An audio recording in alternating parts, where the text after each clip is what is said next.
seguinte, olha, tem muita gente querendo saber o seguinte: qual o papel dos corticoides no tratamento da Covid-19? Por que eles são usados? Qual o papel dos anticoagulantes? Qual o papel e quando eles são utilizados? E qual o papel dos respiradores? São 3 perguntas logo que eu falo para você. Eu sei que é muita coisa, mas o pessoal todo está doido para saber isso.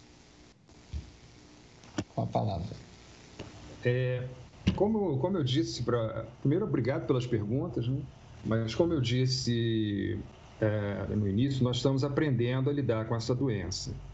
E eu falei também que os nossos intensivistas têm melhorado muito as suas técnicas com o conhecimento da doença. Ela tem uma particularidade muito interessante.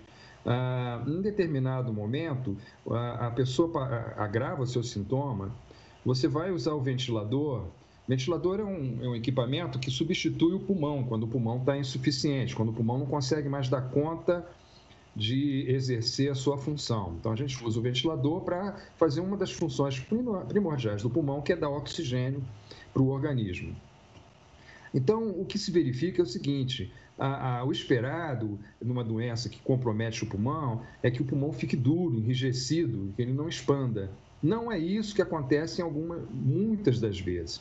Então, a doença, ela promove no pulmão múltiplas reações, algumas das quais vocês estudam, que são as citocinas. Há uma tempestade, é o que é chamado tempestade de citocina. Então, nós, profissionais da área de saúde, conseguimos mensurar os eventos dessa doença respiratória em fases. Essa fase, onde há tempestade de citocinas, a gente chama de fase inflamatória. Aí há um papel que parece ser bastante importante do corticoide, que é o nosso melhor anti-inflamatório do meio médico. Quer dizer, das prescrições que a gente utiliza de anti-inflamatório, a melhor é o corticoide. E ela se presta exatamente para essa fase aí da tempestade de citocina. É quando a pessoa emerge para uma grande falência respiratória a ponto de ter que usar o ventilador. E já existe aí alguns marcadores que nos propiciam anteciparmos a essa fase. Então, na medida que esses marcadores inflamatórios identificados através de exames laboratoriais começam a apresentar um incremento, o grupo tem prescrito corticoide e essas pessoas têm melhorado. O uso do ventilador, então, ele se presta exatamente quando a pessoa está em falência respiratória, ou seja, eu começo a ficar exausto de tanto respirar e começo a cansar. É como se fosse uma corrida. Eu sei que você era, né? Não sei se ainda é um grande corredor, e você deve se lembrar que lá para os 60 quilômetros, 80 quilômetros, você, né? Sentia cansaço, tinha que parar. Isso acontece com a pessoa também quando está... Você disse bem, eu era corredor, tá? Eu era. Tá bom. Mas ainda ainda há chance de você voltar a correr. Então, o que pode acontecer com essas pessoas é isso: ela chega num ponto de exaustão e ela não consegue mais sustentar a respiração com seus músculos. Aí você precisa do ventilador. Então, o respirador artificial, ele é fundamental para garantir um repouso da pessoa e possibilitar que essa pessoa possa atinja um nível imunológico de excreção desse vírus. Então, há um efeito do vírus danoso a ponto de levar a uma insuficiência respiratória. O ventilador descansa a musculatura respiratória dessa pessoa e isso dá margem para que o sistema imunológico consiga eliminar o vírus. Então, eu falei do corticoide, eu falei do ventilador, mas tem uma terceira pergunta, tem um terceiro procedimento. Qual é, Jaime? Não ouço. Anticoagulante. Anticoagulante, excelente. Isso também foi uma observação de pesquisadores brasileiros. É uma pneumologista que trabalha na USP, ela começou a perceber, frente a essa desproporção entre um pulmão com fácil ventilação e um agravo do sintoma respiratório, a possibilidade de que o problema não estivesse propriamente dentro do pulmão, e sim na circulação. E aí se verificou que esse vírus promove microtrombos. Portanto, em determinadas situações, O que são microtrombos, por favor, Ricardo? Vamos explicar, claro. Vamos lá. Microtrombos são coágulos que o organismo faz, ou seja, lembra uma ferida. Qualquer um já teve uma ferida e sabe que cicatriza. Essas cicatrizes ocorrem dentro do pulmão e a gente chama isso de trombo, ou seja, é o elemento que faz a cicatrização da ferida. Esses trombos podem se formar ali na circulação e gerar uma dificuldade respiratória. Lembrar, um conceito que a gente tem de respiração, a gente pensa só em pulmão, mas na verdade a respiração é troca de oxigênio pelo gás carbônico. Isso se dá pela interação entre o pulmão e a circulação. Então, o problema respiratório pode não ser exatamente o pulmão, em alguns pacientes, e sim a circulação. Jaime, aqui tem uma pergunta, só nesse assunto também.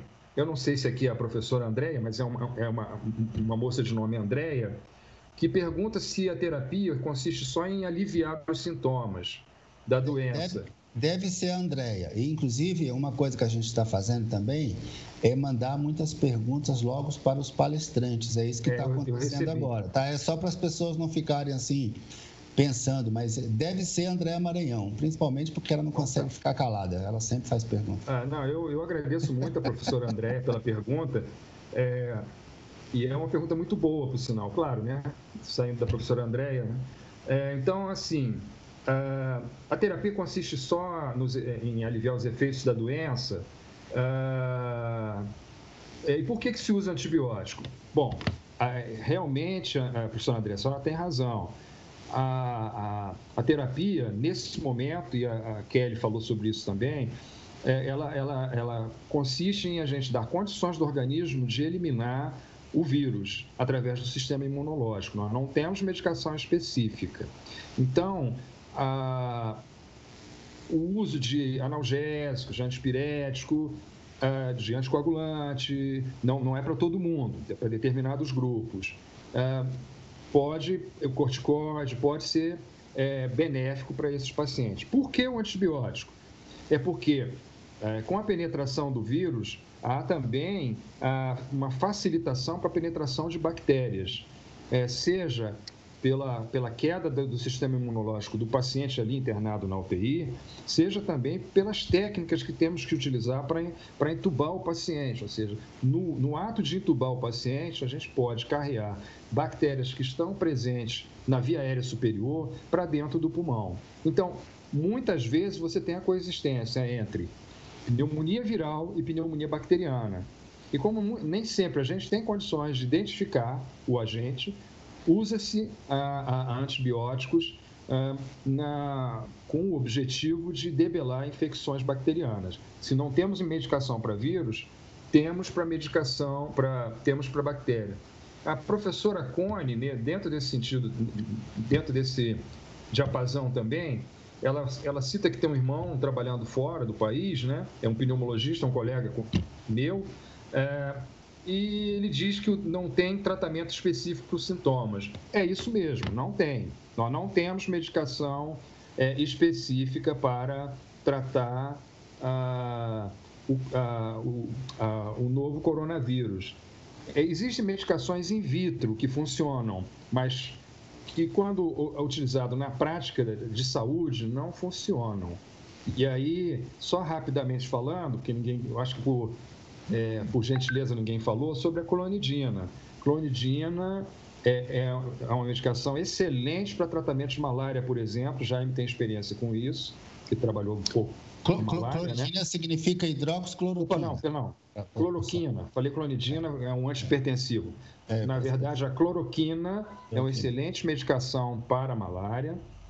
Age in vitro contra o vírus, mas não mostrou bons resultados no tratamento de pacientes. Então, a gente pode afirmar nesse momento que nós não temos medicação que haja contra o vírus. Há uma perspectiva de antiviral, um antiviral usado contra o vírus Ebola, chamado Remdesivir, e parece ter uma atuação interessante de redução de sintomas na UTI.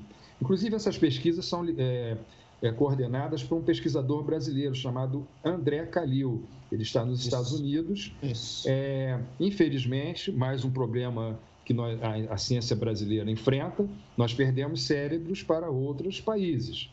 Quando não há investimento no país, eles vão para fora, e essa preocupação que a professora Kelly está apresentando, de não termos medicações aqui ou de vacinas internamente, muito pode se explicar pela fuga de cérebros para outros países.